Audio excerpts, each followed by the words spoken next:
The diamond ring hit the pavement with a crack that echoed down the street. Catherine stared at the woman who'd just thrown it, not at her feet, like she was a dog. "That's what I think of cheap labor," the woman said, her voice sharp as broken glass.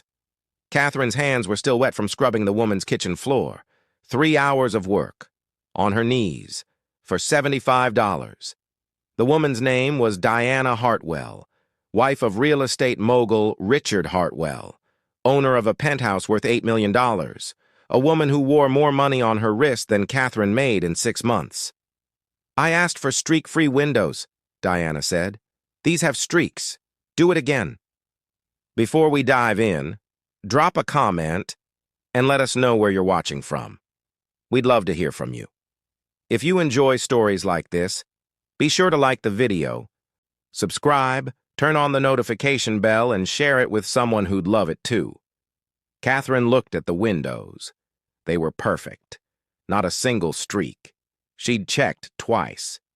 "Ma'am, I cleaned them exactly as you—" "Don't talk back to me," Diana snapped.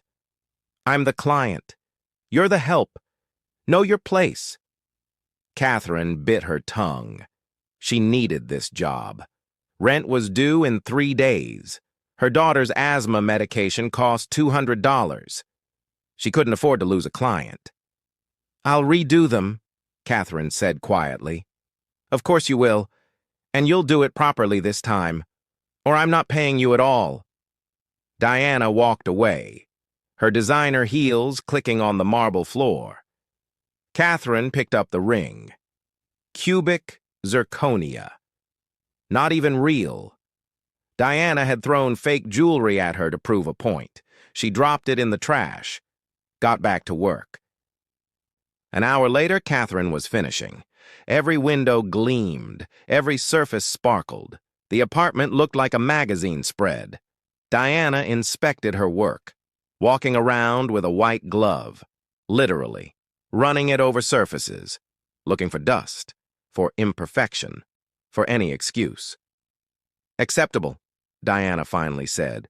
Barely. She pulled 3 $20 bills from her purse. $60. "Wait," Catherine said. "We agreed on 75. That was before you had to redo everything. Consider it a penalty for poor work." "I did exactly what you asked. 4 hours of work for $60 is less than minimum wage." Diana's eyes went cold. "Then maybe you should find a better job." "Oh, wait. You can't.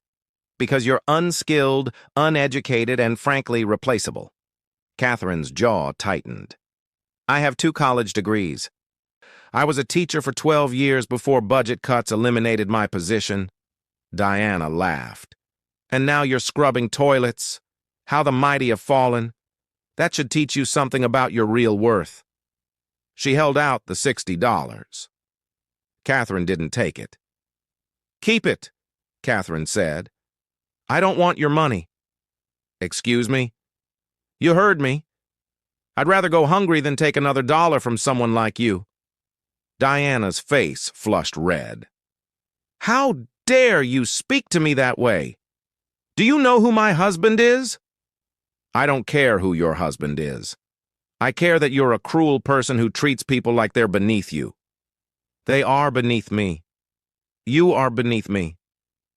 "No," Catherine said. "I'm just poor. But you're empty, and no amount of money will ever fill that hole." She grabbed her cleaning supplies, walked toward the door. Diana's voice stopped her. "If you leave, I'll make sure every cleaning service in this city knows what a terrible worker you are. I'll destroy your reputation. You'll never work again." Catherine turned around. "Then I guess I'll find another line of work." She left, the door closing with a soft click. Diana stood in her perfect apartment, alone, furious. She pulled out her phone, started typing a scathing review. 1 star, unprofessional, rude, incompetent. Her fingers flew across the screen. She was about to post it when the elevator dinged. Her husband stepped out. Richard Hartwell, 52 years old, self-made billionaire, The man she'd married 3 years ago for his money. "Diana," he said, his voice tight. "We need to talk." "Not now, Richard. I just had the most infuriating encounter with Catherine Morrison." "I know." Diana paused. "How do you know her name?" Richard held up his phone. "Because I was watching." Diana's blood went cold. "What?" "The security cameras.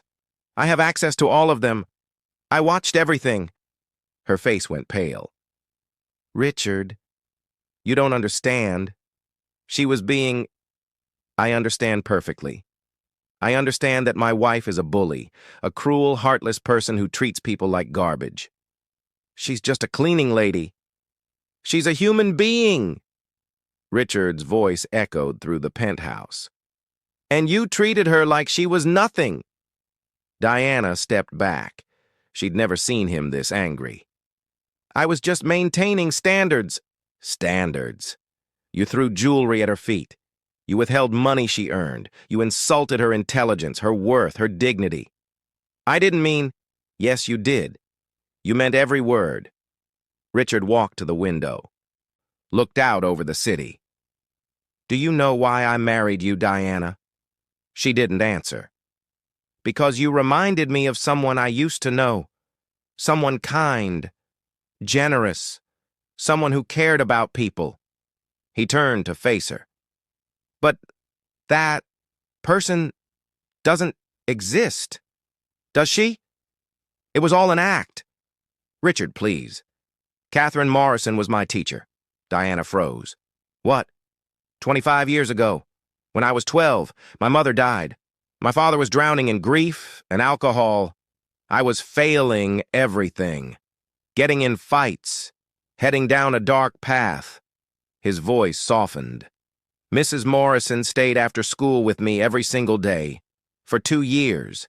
Tutored me. Fed me dinner. Made sure I did my homework. She's the reason I graduated. The reason I went to college. The reason I'm standing here today." Diana's mouth opened. No words came out. "She changed my life. And when I heard she'd lost her teaching job, I tracked her down, asked her what she needed. She refused my help, said she'd figure it out on her own. So I did the only thing I could think of." He paused. "I hired her through a cleaning service under a different name, just to make sure she was okay, to keep an eye on her, to be ready if she ever needed anything." Diana sat down heavily. "The woman you just humiliated saved my life, and you threw fake jewelry at her like she was trash." "I didn't know," Diana whispered. "You should have known. Not because she was my teacher, but because she's a person, and every person deserves respect." Richard walked to the door. "Where are you going?" "To apologize. To beg her forgiveness. And to make sure she never has to scrub another floor again." "And me?" Diana's voice was small. Richard looked at her, really looked at her. "I don't know, Diana. I honestly don't know." He left. Diana sat alone in her perfect apartment, surrounded by expensive furniture, designer clothes, priceless art. All of it meaningless. Richard found Catherine at her apartment, a small one-bedroom in a building that had seen better decades. He knocked. She answered. Her eyes widened. "Mr. Hartwell?" "Mrs. Morrison," Richard said. "May I come in?" She stepped aside, confused, worried. Richard walked into the modest living room, saw the photos on the wall, a young girl, maybe 9 or 10, Catherine's daughter. "I know what happened today," Richard said. Catherine's face fell. "Your wife told you her version, I'm sure." "I saw the security footage. I know the truth." "Then you know I quit." "I'm sorry if that causes problems for—" "I'm the one who should apologize. My wife's behavior was inexcusable." Catherine shook her head. "You're not responsible for her actions." "Maybe not. But I'm responsible for not seeing who she really was. And I'm sorry you had to experience that." He reached into his jacket, pulled out an envelope. "What's this?" Catherine asked. "A job offer. Director of Community Outreach for Hartwell Properties. Salary is $200,000 a year. Full benefits. Pension. Your job would be to develop programs that help people. Education initiatives, housing assistance, job training." Catherine stared at the envelope. "Richard, I can't." "You can. You should. You spent your whole career helping people like me. Let me return the favor. This is too much. It's not enough. It'll never be enough. You gave me a future when no one else would. This is just a small thank you." Catherine's eyes filled with tears. "Why now? After all these years?" "Because I should have done it sooner. I should have helped you the moment you lost your job. I was scared you'd refuse. So I took the coward's way out. I'm done being a coward." Catherine opened the envelope, read the offer letter. Her hands shook. "I don't know what to say." "Say yes. Please." She looked at the photos of her daughter, at the bills stacked on the counter, at the life she'd been barely surviving. "Yes," she whispered. "Yes, I accept." Richard smiled. "You start Monday. Take the weekend. Celebrate with your daughter. Buy her something special. Buy yourself something special." He stood to leave. Catherine stopped him. "Richard, what about your wife?" He paused. "That's complicated." "Is it? Do you love her?" "I thought I did. But I think I loved the version of her I wanted to see, not who she actually is." "People can change," Catherine said gently. "I've seen it happen." "Did I change? Or was I always this person underneath?" "You were always kind, even when you were angry and lost. You just needed someone to help you find your way. Maybe she needs the same thing." Richard nodded slowly. "Maybe. But she has to want to change. I can't force her." "No. But you can offer her the same grace you're offering me." Richard left Catherine's apartment feeling lighter than he had in years. When he got home, Diana was exactly where he'd left her, sitting in the living room, staring at nothing. "I gave Catherine a job," Richard said. Diana looked up. Her eyes were red. "Good. She deserves better than cleaning houses." "She does." Silence stretched between them. "I'm a terrible person," Diana said finally. "Today you were." "Not just today. I've been terrible for a long time. I just didn't want to admit it." Richard sat down across from her. "Why?" Diana wiped her eyes. "Because it's easier to look down on people than to face my own emptiness. I married you for money. I never pretended otherwise. But somewhere along the way, I forgot how to be anything other than cruel. Do you want to change?" "I don't know if I can. That's not what I asked." Diana met his eyes. "Yes, I want to change. I'm tired of being this person. I'm tired of being alone in a room full of everything and feeling nothing." Richard nodded. "Then we'll figure it out. Together. But it starts with you apologizing to Catherine. Sincerely. She'll never forgive me.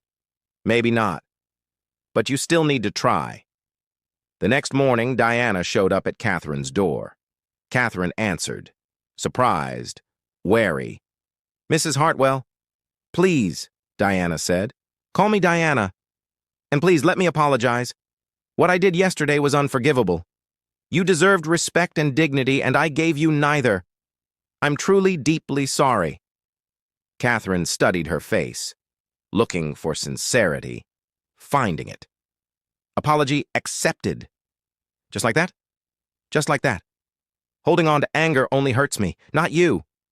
Diana's eyes filled with tears. "I don't deserve your forgiveness." "Maybe not, but I'm giving it anyway. We all need grace sometimes." Diana nodded. "Thank you. And congratulations on your new job. Richard told me.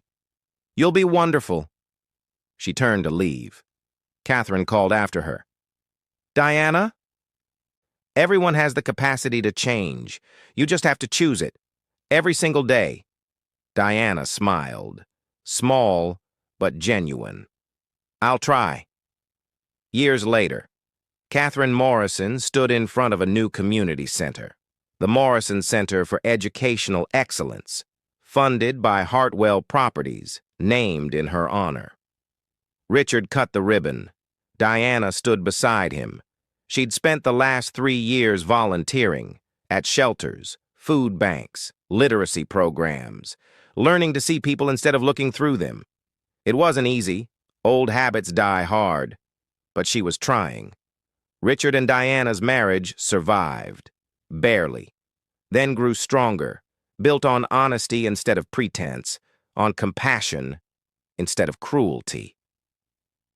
Catherine's daughter graduated high school, then college, became a teacher, like her mother, the cycle of kindness continuing. At the ribbon-cutting ceremony, Catherine gave a speech. This center represents second chances for students who need extra help, for adults seeking new skills, for anyone who's been told they don't matter. You do matter. You always have. Sometimes you just need someone to believe in you long enough for you to believe in yourself. The crowd applauded. Richard and Diana stood together, holding hands, both of them changed by a woman who refused to give up. On herself. On them. On the power of grace. That night, Diana looked at Richard. Do you think we would have made it if she'd pressed charges? If she'd posted that video? If she'd destroyed me the way I tried to destroy her? No, Richard said honestly. I don't think we would have. Then I owe her everything. We both do. They sat in comfortable silence. Two people learning that wealth isn't measured in bank accounts. It's measured in the lives you touch, the kindness you show, the grace you extend, even to those who don't deserve it, especially to those who don't deserve it. If this story moved you, share it with someone who needs to hear it today.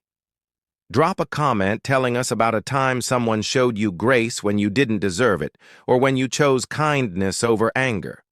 Hit that like button if you believe people can change, and subscribe for more stories that remind us what really matters. Turn on notifications so you never miss a story that might change how you see the world. Because sometimes the person you judge today might be the person who saves you tomorrow. And sometimes the greatest wealth is learning to see the value in every human being, regardless of what they have or where they've been.